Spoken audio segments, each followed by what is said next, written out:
Welcome to the Folktale Project. This is Dan Schalls. Today we have another German folktale.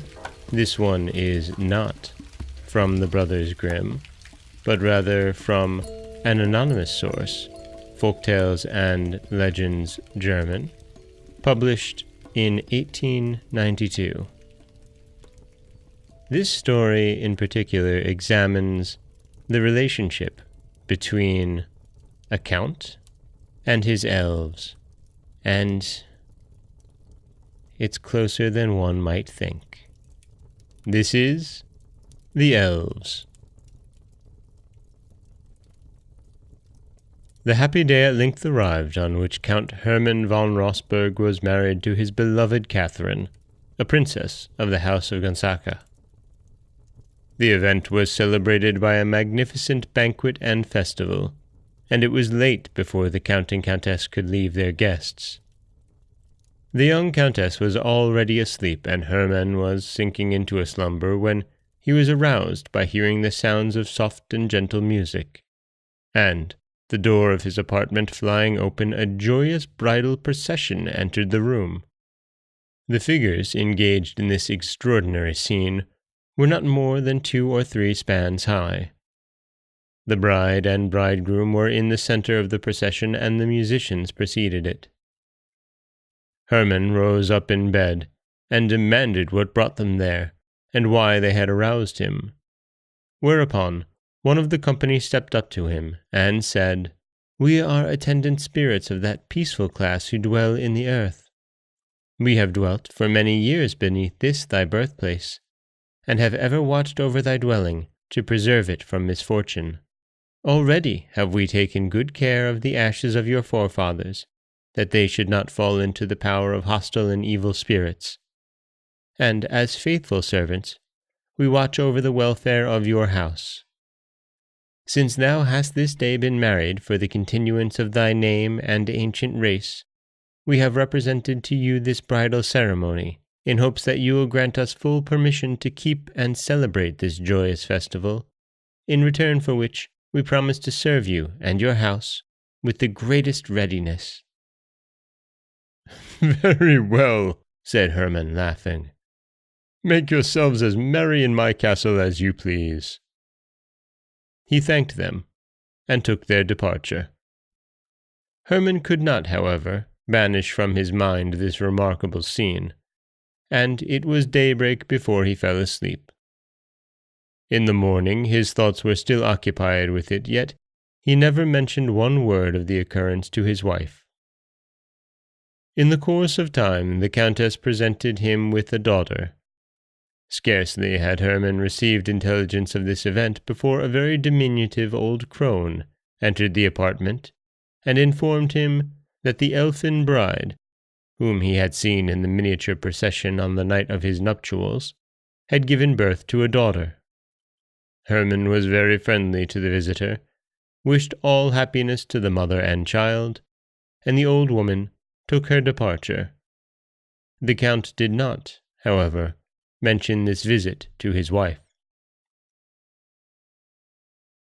A year afterwards, on the approach of her second confinement, the Countess saw the elves on the occasion of her husband receiving another of their unexpected visits.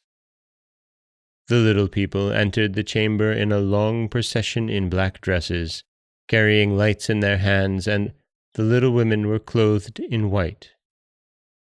One of these stood before the Count, holding up her apron, while an old man thus addressed her. "No more, dear Hermann, can we find a resting place in your castle. We must wander abroad. We are come to take our departure from you." "Wherefore will you leave my castle?" inquired Hermann. "Have I offended you?" "No, thou hast not, but we must go. For she whom you saw as a bride on your wedding night lost last evening her life in giving birth to an heir, who likewise perished. As a proof that we are thankful for your kindness you have always shown us, take a trifling proof of our power." When the old man had thus spoken, he placed a little ladder against the bed, which the old woman who had stood by ascended. Then she opened her apron, held it before Hermann, and said, "Grasp and take." He hesitated. She repeated what she had said.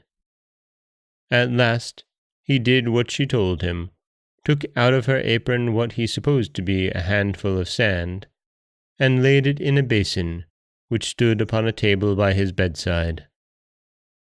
The little woman desired him to take another handful, and he did once more as she bade him. Thereupon the woman descended the ladder, and the procession, weeping and lamenting, departed from the chamber. When day broke, Hermann saw that the supposed sand which he had taken from the apron of the little woman was nothing less than pure and beautiful grains of gold. But what happened? On that very day, he lost his countess in childbirth and his newborn son. Hermann mourned her loss so bitterly that he was very soon laid beside her in the grave, and with him perished the house of Rosenberg. And that is The Elves, a German folk tale that really has us think about the presentation of mythical creatures in folklore. Many times they're imps or in some way impetuous, but the elves here are kind and gentle, and while they do reflect the actions and realities of the house in which they live, they're also gentle about it in such a way that really makes you think. Perhaps not all elves are as tricky as the ones we hold in our minds. This is Dan Scholes for the Folktale Project. Don't forget, you can subscribe to the podcast on Apple Podcasts, Stitcher, Google Play, Overcast, anywhere you like to get your podcasts. You can follow us on Twitter at Folktale Project. You can find us on Auto Radio, TuneIn Radio, iHeartRadio, Spotify, anywhere you like to listen. And you can always head over to folktaleproject.com, where you'll find a new story waiting for you every Monday, Wednesday, and Friday. And if you'd like to support the podcast, you can always head over to patreon.com/folktaleproject, where for as little as $1 a month, you can get early access to every story told here.